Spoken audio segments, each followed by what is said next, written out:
الحمدللہ والصلاۃ والسلام علی رسول اللہ وعلی آلہ وصحبہ وموالا۔ پیارے بھائیوں اور دینی بہنوں، السلام علیکم ورحمۃ اللہ وبرکاتہ۔ رمضان کی آمد ہے۔ اللہ کے نبی صلی اللہ علیہ وسلم بیان فرماتے ہیں، من یرید اللہ بہ خیرا یفقہہ فی الدین۔ اللہ تعالیٰ کسی کے ساتھ بھلائی کا معاملہ کرنا چاہتا ہے نا تو اس کو دین کی سمجھ عطا فرماتا ہے۔ تو روزہ آ رہا ہے، رمضان آ رہا ہے، اسی لیے ہم نے الصیام کورس آج سے شروع کیا ہے تاکہ آپ تک روزے کے احکام اور مسائل رمضان کے آنے سے پہلے پہنچ سکیں۔ تو آئیے آج کے پہلے ایپیسوڈ میں ہم روزے کی فرضیت اور تاریخ کے بارے میں جانتے ہیں۔ عربی زبان میں روزہ کے لیے صوم کا لفظ استعمال ہوتا ہے، جس کا معنی ہوتا ہے رک جانا، چاہے یہ رکنا کھانے پینے سے ہو یا بات کرنے سے ہو یا چلنے پھرنے سے ہو۔ اللہ تعالیٰ نے مریم علیہ السلام کی زبانی سورہ مریم میں بیان فرمایا، انی نذرت للرحمن صوما، میں نے رحمان کے لیے صوم یعنی بات نہ کرنے کی نظر مانی ہے، خاموش رہنے کی نظر مانی ہے۔ تو اس میں صوم کا استعمال ہوا، لیکن معنی کیا ہے؟ بات سے رک جانا، خاموشی اختیار کرنا۔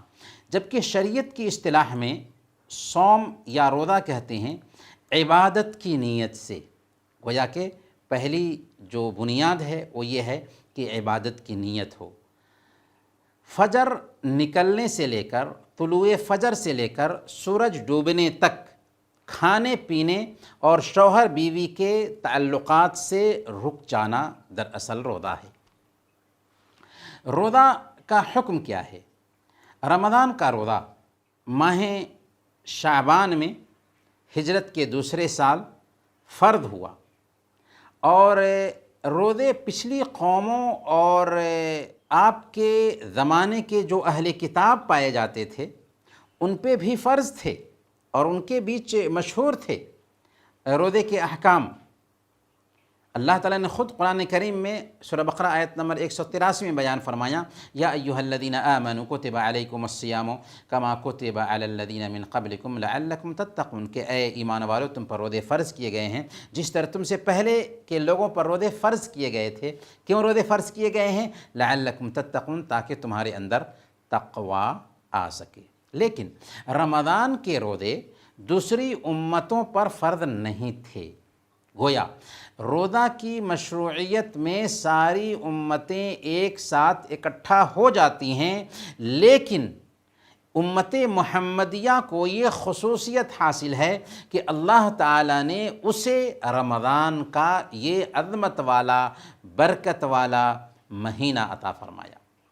رمضان کے روزے کی مشروعیت کی دلیل کیا ہے؟ اللہ تعالیٰ سورہ البقرہ آیت نمبر 185 میں بیان فرماتا ہے، شہر رمضان الذی انزل فیہ القرآن، رمضان ہی کا وہ مہینہ ہے جس میں قرآن اترا، ھدی للناس وبینات من الھدی والفرقان، یہ قرآن ہدایت ہے تمام انسانوں کے لیے، اور اس کے اندر حق اور باطل میں تمیز پائی جاتی ہے۔ فمن شہد منکم الشہر فلیصمہ، لہذا جس کے اوپر رمضان کا مہینہ طلوع ہو جائے اس کو چاہیے کہ وہ روزہ رکھے۔ تو اس سے پتہ یہ چلا کہ رمضان کے روزے ہر مسلمان پر فرض ہیں، اور اسلام کے 5 جو پیلرز ہوتے ہیں ان میں سے ایک پیلر رمضان کے روزے بھی ہیں۔ اس ناحیہ سے رمضان کے روزے ہر مسلمان پر فرض ہیں۔ ایک دیہاتی صحیح بخاری اور صحیح مسلم کی روایت کے مطابق اللہ کے نبی صلی اللہ علیہ وسلم کے پاس آیا اور اس نے پوچھا کہ مجھے بتائیے کہ اللہ تعالیٰ نے مجھ پر کیا روزے فرض کیا ہے؟ تو آپ نے کلیئر انداز میں اسے کہا تھا، صیام اور رمضان، کہ رمضان کے روزے تم پر فرض ہیں۔ روزے کی فرضیت کی ترتیب کیا ہے؟ تو یہ بات نوٹ کیجئے کہ رمضان کے روزے 3 مراحل میں فرض ہوئے ہیں۔ کتنے مراحل میں؟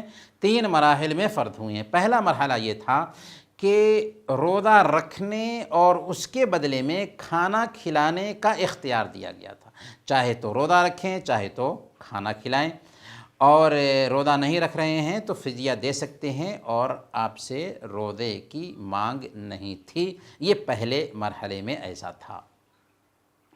دوسرے مرحلے میں اللہ تعالیٰ نے یہ کیا کہ سب کے لیے روزہ رکھنا واجب ٹھہرا دیا، لیکن اگر کوئی روزے دار کھانے سے پہلے رات میں سو جاتا تو اس پر کھانا پینا حرام ہو جاتا تھا، یعنی اس کے لیے ضروری ہو جاتا تھا کہ سو جانے کے بعد اب کھائے پیے نہیں یہاں تک کہ اگلا دن آ جائے اور روزے کا وقت ہو جائے۔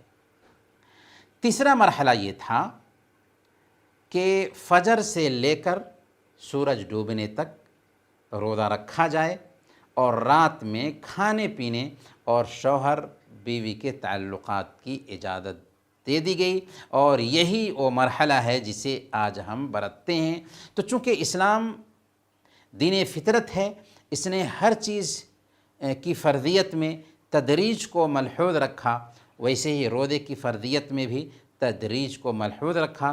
لیکن آج جو ہمارے لیے کرنے کا کام ہے وہ یہ ہے کہ ہم فجر نکلنے سے لے کر سورج ڈوبنے تک روزہ رکھیں گے، اور رات میں کھانے پینے کی اجازت دی گئی ہے، اور یہ دین فطرت ہونے کی دلیل ہے۔ صحیح بخاری کی روایت ہے، حضرت برا رضی اللہ تعالیٰ عنہ کہتے ہیں کہ محمد صلی اللہ علیہ وسلم کے صحابہ کا دستور تھا کہ جب کوئی روزہ ہوتا اور افطار کے وقت افطار کرنے سے پہلے سو جاتا تو پھر باقی رات میں کچھ کھاتا پیتا نہیں تھا، اور اگلے دن شام تک اس کو ویسے ہی رہنا پڑتا تھا۔ چنانچہ حضرت قیس بن سرما انصاری رضی اللہ تعالی عنہ روزہ سے تھے۔ جب افطار کا وقت آیا تو وہ اپنی بیوی کے پاس گئے اور ان سے پوچھا کہ کچھ کھانے کو ہے؟ تو انہوں نے کہا کہ نہیں، مگر میں جاتی ہوں کچھ ڈھونڈ کر لاتی ہوں۔ حضرت قیس بن سرما رضی اللہ تعالی عنہ دن بھر کام کیا کرتے تھے، وہ بیٹھے کھانے کے انتظار میں تو نیند غالب آ گئی اور سو گئے۔ جب ان کی بیوی کھانا لے کر کے آئیں تو ان کو سوتا دیکھ کر کے کہنے لگیں کہ تمہاری خرابی ہو، اب تو تم نہیں کھا سکتے۔ دوسرے دن دوپہر ہوئی تو وہ بے ہوش ہو گئے۔ یہ واقعہ اللہ کے نبی صلی اللہ علیہ وسلم کو بتایا گیا تو اسی موقع سے اللہ رب العالمین نے یہ آیت کریمہ اتاری، احل لکم لیلۃ الصیام الرفث الی نسائکم، کہ تمہارے لیے روزے کی رات میں اپنی بیویوں سے صحبت کرنا حلال کر دیا گیا ہے۔ تو گویا کہ اس سے پتہ یہ چلا کہ روزے کی فرضیت 3 مرحلے میں عمل میں آئی ہے۔